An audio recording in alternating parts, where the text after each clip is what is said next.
Olá, internautas aqui da TV61. Eu estou aqui com a professora Ludmila Correia. A professora Ludmila, ela é da Universidade Federal da Paraíba e ela pertence também ao grupo de estudos O Direito Achado na Rua.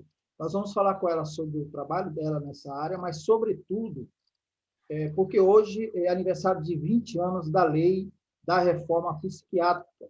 É uma lei que conseguiu, em bom termo, mudar muito dos tratamentos desumanos com as pessoas portadoras de distúrbios mentais. E a gente vai falar sobre isso com a professora. A professora também, ela lidera um estudo lá na sua instituição e eu gostaria que ela falasse também sobre isso. Como vai a senhora, professora Ludmila? Tudo bem? Tudo bem, João? Boa tarde. Eu queria agradecer, antes de mais nada, a participação nesse programa, parabenizando você pela escolha também do tema nessa data tão importante para nós que militamos na luta antimanicomial no Brasil. Então, além de militante da luta antimanicomial, eu sou baiana, advogada popular, sou professora da Universidade Federal da Paraíba, onde coordeno um grupo de pesquisa e extensão chamado Loucura e Cidadania desde 2012.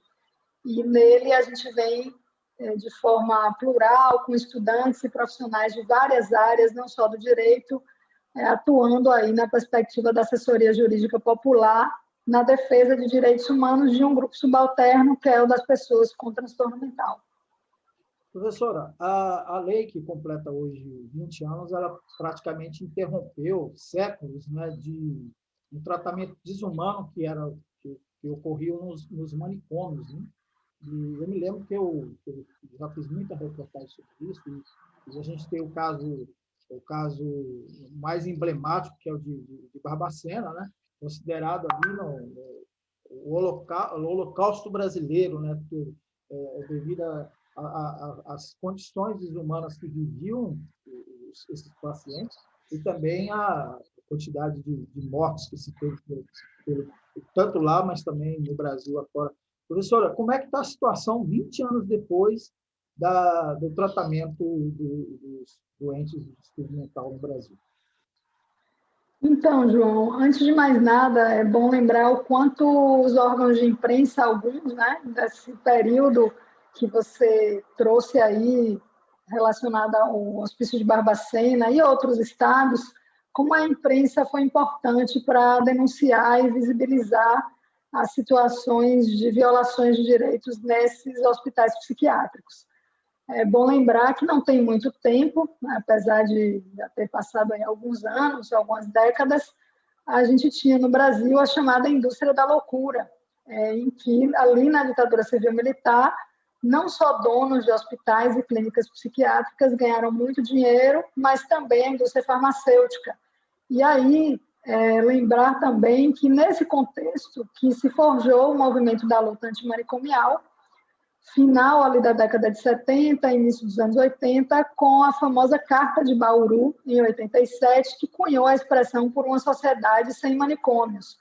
É bom lembrar desse movimento porque a lei da reforma psiquiátrica, que completa hoje 20 anos, ela não foi uma lei de gabinete, não saiu de uma mente iluminada de um gabinete lá em Brasília, mas ela foi uma lei forjada pelo movimento da luta antimanicomial que, entendendo que o legislativo também é uma arena de disputa no campo dos direitos, trouxe aí, junto com o deputado federal Paulo Delgado, do PT de Minas Gerais, à época, um primeiro texto, em 89, daquele momento, que era a lei considerada um projeto de lei antimanicomial, ou projeto de lei Paulo Delgado. O fato é que esse projeto de lei demorou quase 11 anos, tramitando no Congresso, com as várias disputas ali sobre o seu conteúdo, e, obviamente, não foi o texto antimanicomial que desejávamos. É óbvio que a lei ela traz uma série de princípios e um conteúdo importante para garantir direitos humanos dessas pessoas, mas não tivemos, por exemplo, a radicalidade da lei da reforma psiquiátrica italiana, de onde bebemos bastante da fonte, no sentido de fechar todos os manicômios naquele país. Então, aqui no Brasil, a nossa lei conseguiu pautar que o cuidado de saúde mental seja em liberdade, nos serviços substitutivos, ou seja, nos serviços extra-hospitalares, e que os hospitais, portanto, ficam aí como uma última opção, não podendo também, e isso está na lei, a lei veda a possibilidade de internação de pessoas em instituições com características asilares, que é o que se caracteriza aí boa parte das instituições psiquiátricas no Brasil ainda hoje.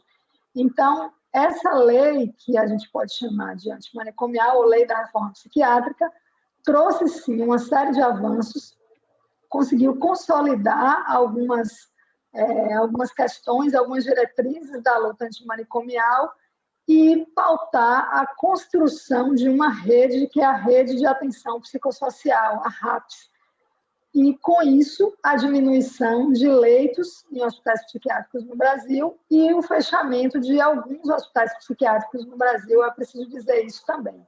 Lembrando que, quando a gente fala do fechamento desses hospitais e de leitos psiquiátricos, a gente está falando não de desassistência. Isso não pode ser confundido nunca, porque à medida que esse fechamento vai acontecendo paulatinamente, vão sendo abertos os chamados serviços substitutivos ou serviços que compõem essa rede de atenção psicossocial.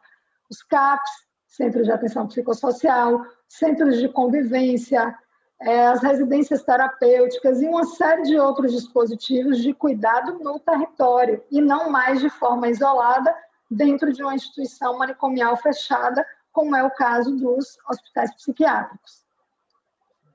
E, além dos hospitais psiquiátricos, né, professora, nós temos também as chamadas comunidades terapêuticas, boa parte delas mantidas por igrejas fundamentalistas, e que, de certa forma, é um tipo de caça-níqueis do que ocorre nos próprios templos dessas instituições. É bom registrar que não são a maioria, não é bom generalizar, mas o fato é que esse tipo de comunidade terapêutica ele não tem dado nenhuma contribuição para você resolver o problema do paciente, o estigma. Muito pelo contrário, né? A gente tem a questão do estigma, que a forma manicomial, ou que seja nessas comunidades terapêuticas, reforçam sobre a pessoa que tem uma necessidade de tratamento psiquiátrico. Né, Uhum. Então, esse é um ponto importante que dialoga com o que eu citei anteriormente, que foi a indústria da loucura no Brasil.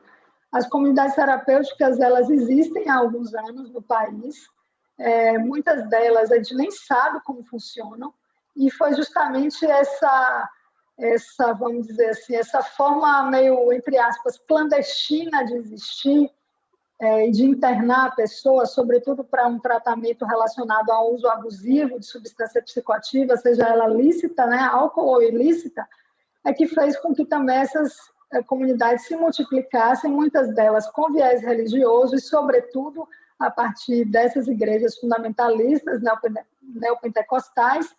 E o problema todo que a gente vai observar não só está ligado a essa ausência de transparência para a atividade que essas comunidades exercem. Além disso, a gente tem o problema de fazer um tratamento baseado em princípios religiosos que muitas vezes não são da pessoa que está sendo internada ali, muitas vezes, e na maioria dos casos, de forma obrigatória, e porque, mais recentemente, sobretudo nos governos pós-golpe, 2016 no Brasil, essas instituições elas estão sendo financiadas pelo poder público, o que é muito grave, porque a gente não tem qualquer regulamentação sobre elas. A fiscalização que existe, ou que já existiu, foi feita pela sociedade civil, junto com órgãos como o Ministério Público Federal, o Ministério Público Estadual, vide alguns relatórios nacionais de inspeção de comunidades terapêuticas que estão publicados, disponíveis aí na internet, no site do Conselho Federal de Psicologia, e que dão conta dos horrores que acontecem nessas instituições.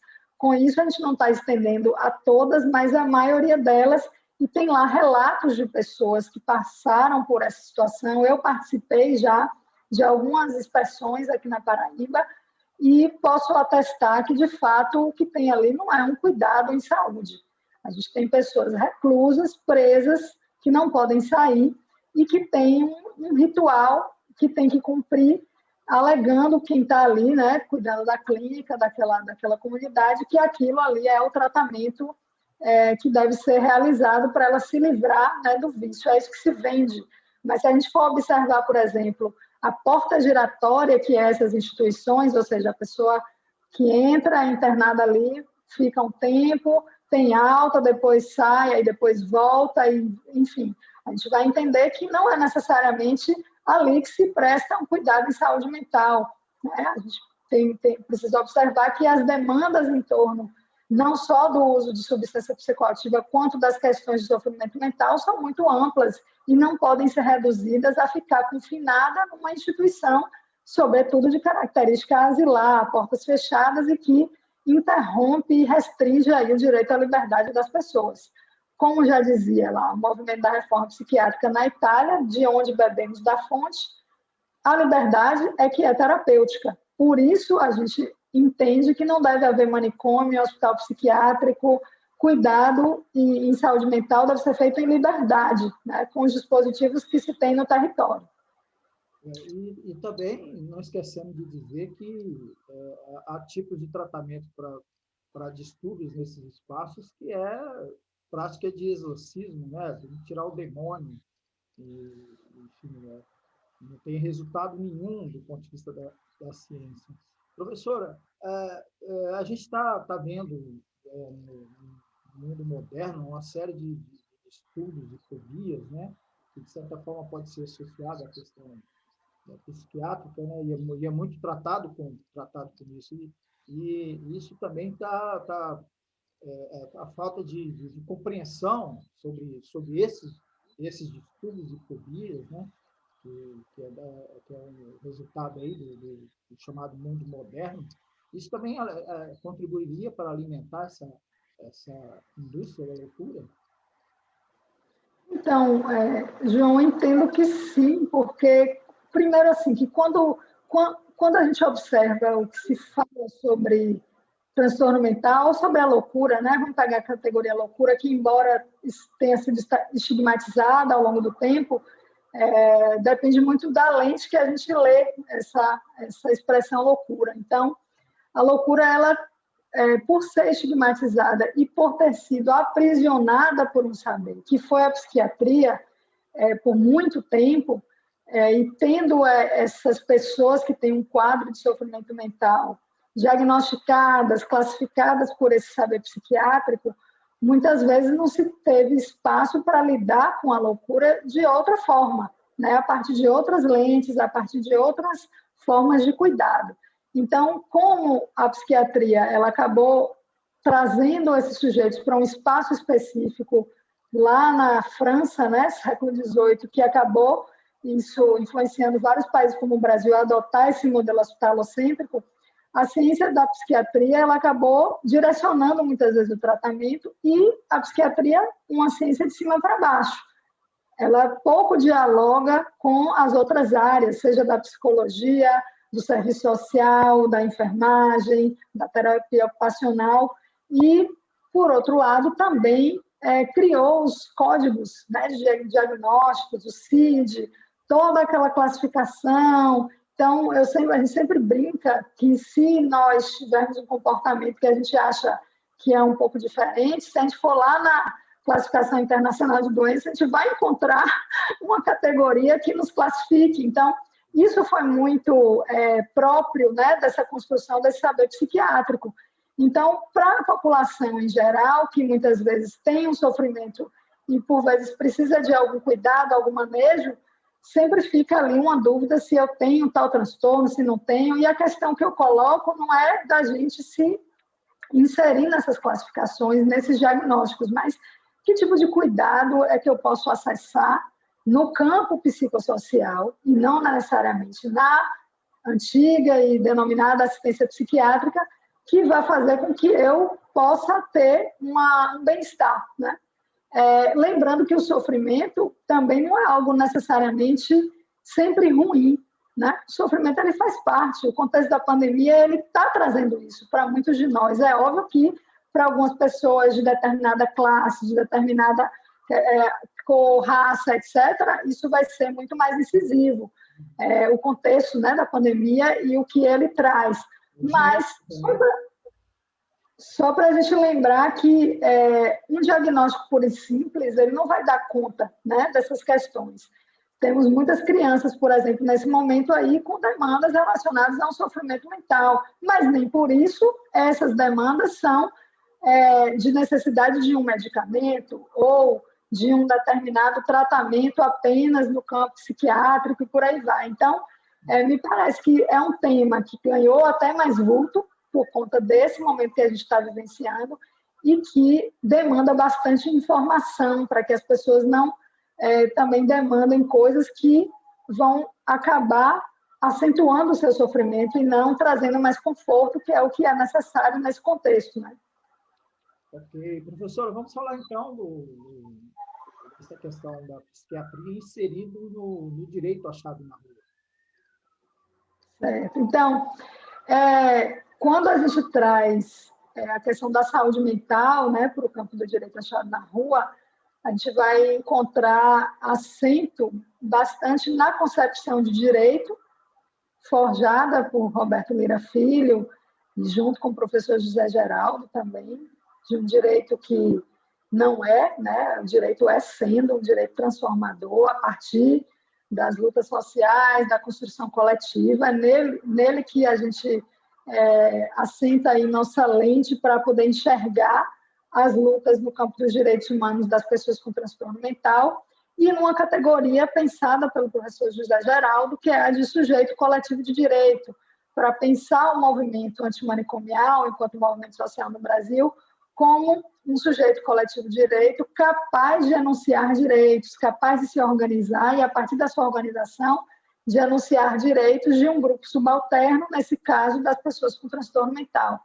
Então, na minha pesquisa de doutorado, que concluí em 2018, com a defesa da tese na UNB, a partir das reflexões no grupo de pesquisa do Direito Achado na Rua, junto com o professor José Geraldo, nós, então, fomos estudar e investigar as experiências de assessoria jurídica popular universitária no Brasil, que atuam aí no campo da saúde mental e dos direitos humanos, e que traziam no seu fazer, na sua praxis, essa concepção de direito e esse diálogo aí com essa categoria do sujeito coletivo de direito a partir do movimento antimanicomial.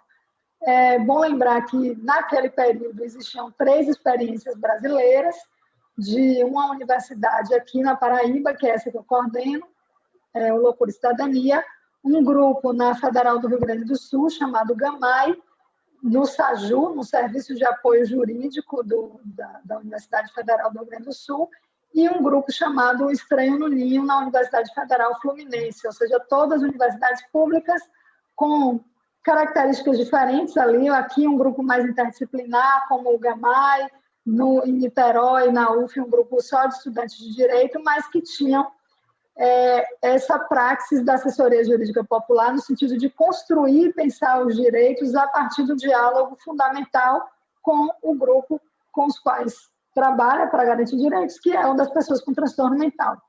Então, naquela pesquisa, a gente forjou uma expressão chamada pedagogia da loucura, entendendo que é a partir da escuta diferenciada, da escuta atenta, do exercício da alteridade, de uma série de outras características da atuação desses grupos, que a gente consegue atuar para promover direitos desse grupo, trazendo a centralidade da pessoa com transtorno mental para o campo, ou seja, para o campo da luta por direitos, e não apenas essas pessoas como objeto de intervenção, sem uma escuta, como tem acontecido ainda hoje com o estigma que está a elas relacionado. Além dessa questão do estigma, naturalmente, né, que se estabeleceu aí, a gente poderia, né, desculpa eu devagar aqui um pouco, nesses tempos em que a gente fala de lawfare na política, a gente pode também falar do lawfare nessa questão da psiquiatra, à medida que a situação sanitária de muitas pessoas são utilizados para interditar, para subtrair, né, financeiramente essas pessoas, né, ou até mesmo condicioná-las de forma a se se estigmatizar mesmo, né, essa pessoa perante os grupos que ela vive, seja na família, enfim. Verdade. Inclusive, a gente está falando dos 20 anos da Lei da Reforma Psiquiátrica e do quanto essa lei foi emblemática e importante, embora ainda temos muito que caminhar para consolidar os direitos desse grupo subalterno. Outras legislações que vieram em seguida ainda estão muito incipientes. Você falou aí da incapacidade de tornar, né, de estar interditando as pessoas. A Lei Brasileira de Inclusão, por exemplo, que é de 2015, que traz aí princípios da Convenção dos Direitos da Pessoa com Deficiência, já colocou por terra esse conceito de incapacidade. No entanto, a gente ainda vê práticas tutelares com essas pessoas e juízes e juízas, promotores e promotoras que ainda entendem que esse grupo é de pessoas que não têm capacidade e, portanto, têm que ser interditadas. E o uso disso e o manejo disso, por exemplo, na arena política, a gente tem visto mais uma vez e mais intensamente, porque a gente está falando de um governo atual autoritário. Então, é como se a gente estivesse de novo num vale tudo. E por isso que falar da Lei da Reforma Psiquiátrica hoje também é um alerta para a gente não voltar, não retroceder ao passado.